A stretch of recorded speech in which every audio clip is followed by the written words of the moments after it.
வீட்டில் பாரிஜாதம் பூ வளர்ந்துருச்சு. இது வந்து நைட்டு பூக்கிற பூ. ஏற்கனவே சொல்லியிருந்தேன். இன்னும் அவங்க ஃபுல்லாக விரியலை. நீ நைட்டு தான் ஃபுல்லாக விரிவாங்க. இப்போ தான் அப்படியே லைட்டாக விரிஞ்சிக்கிட்டு இருக்காங்க இவங்க. அப்புறம் வந்து நம்ம வந்து மருதாணியோட கதையை இன்றைக்கி சொல்கிறோம். டெய்லி ஒவ்வொரு பூ கதையை சொல்லணுன்றதுக்காண்டி இன்றைக்கி மருதாணியோட கதையை சொல்கிறோம். மருதாணி வந்து ஆக்சுவலி மருதாணியோட பேர் வந்து மருதவாசினி. மருதாணிக்கு 2 கதை சொல்லுவாங்க எல்லாருமே. ஒன்று வந்து சீதாதேவி வந்து அசோகவனத்தில் இருந்தப்போ அவங்களோட துயரத்தை கேட்டது. அங்கே நிறைய மருதாணி செடிகள் இருந்துச்சு.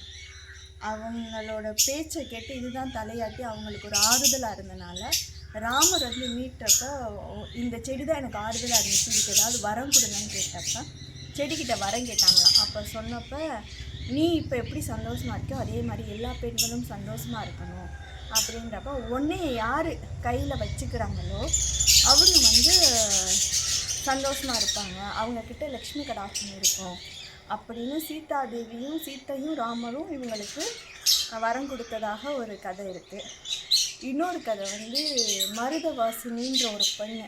அவள் வந்து நல்ல செக்கச்செவின்னு இருப்பாளாம், சிவப்பு கலரில். அவள் காட்டில் வந்து சூரியனை நோக்கி தவம் இருந்துக்கிட்டு இருந்தாலாம். அப்போ வந்து நம்ம யமதர்மனோட ஒய்ஃபு ஐயோ இருக்காங்கல்ல, யமதர்மனுக்கும் அவங்களுக்கும் சண்டை வந்து அவங்க கோவிச்சுட்டு வந்துடுவாங்களாம். அப்போ வந்து இந்த மருதவாசினி தான் அவங்களுக்கு அடைக்கலம் கொடுத்துச்சான். அப்புறம் எப்பயுமே ஒய்ஃபு சண்டை போட்டு போனால் ஹஸ்பண்ட் தேடி வர்றது வழக்கம் தானே, அந்த மாதிரி தேடி வந்தாங்களாம். தேடி நான் அடைக்கலம் கொடுத்தோம்னே உனக்கு அனுப்ப மாட்டேன் அப்படின்னு சொல்லி சொன்னோன்னே இல்லை அப்படின்னு சொல்லி வாக்குவாதத்தில் அவங்க வந்து அந்த பெண்ணை வெட்டிடுவாங்களாம். அப்படியே ரத்தம் சதறிடுமா.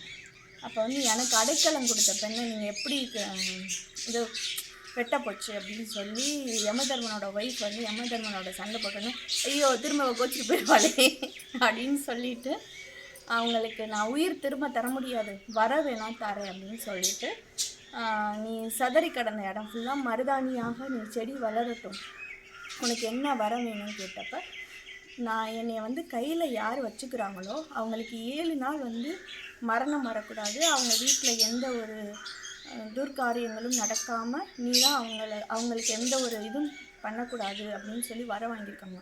அதனால தான் மருதாணி வச்சுக்கிட்டா கல்யாணத்துக்குலாம் அதனால தான் மெஹந்தி ஃபங்க்ஷன் வைக்கிறாங்க, கல்யாணத்தை பார்த்தா மருதாணி வைக்கிறாங்க. ஏன்னா அப்போ வந்து எந்த ஒரு தீங்கும் நடக்காது, மரணம் வராது அப்படின்றதுக்காண்டி. நான் சின்ன வயசாக இருக்கிறப்ப எங்கள் அம்மா எப்பயுமே கோயிலுக்கு நிறையா கூட்டிகிட்டு போவாங்க, எங்களை கோயிலுக்கு தான் கூட்டிகிட்டு போயிட்டு இருந்தாங்க. ஸோ அப்படி கோயிலுக்கு போகிறப்ப அங்கே உள்ள மாமி சொல்லுவாங்க, ஏன்னா இன்மையில் நன்மதுரோர் கோயிலையும் சரி கூடலகர் பெருமாள் கோயிலையும் சரி இன்னமும் வந்து மருதாணி அரைச்சி கொண்டு வருவாங்க. கூடலகர் பெருமாள் கோயிலுக்கு லக்ஷ்மிக்கு வெள்ளிக்கிழமை மருதாணி அரைச்சி தருவாங்க, இந்த இடத்துல வச்சுப்பாங்க, லக்ஷ்மியோட பாதத்துலேயும் நெஞ்சிலையும் வச்சுப்பாங்க. அதே மாதிரி தான் இன்மையில் நன்மதுரோர் கோயிலில் வந்து மத்தியபுரி அம்மனுக்கும் மருதாணி அரைச்சி கொடுப்பாங்க. அப்போ அந்த மருதாணி அரைச்சி கொண்டு வந்து கொடுப்பாங்க, திரும்ப நம்மளுக்கு நெய்வேத்தியம் மாதிரி தருவாங்க சில சுமங்கலி பெண்களுக்கு. அப்போ அந்த மாமி சொல்லுவாங்க, கண்ட மருதாணியை நெத்தியில் எடுக்கலைன்னா கொண்டக்கணும் கூறமே அதை எடி பண்ணுவோம், வச்சுக்கொடிவாங்க. ஆக்சுவலி அதை வந்து நெத்தி வகுதிலையாவது வச்சுக்கணும் அப்படின்றது ஒரு சாஸ்திரம் அப்படின்னு சொல்லுவாங்க. நானும் வச்சுப்பேன், நீங்களும் வச்சுக்கோங்க. நன்றி, வணக்கம்.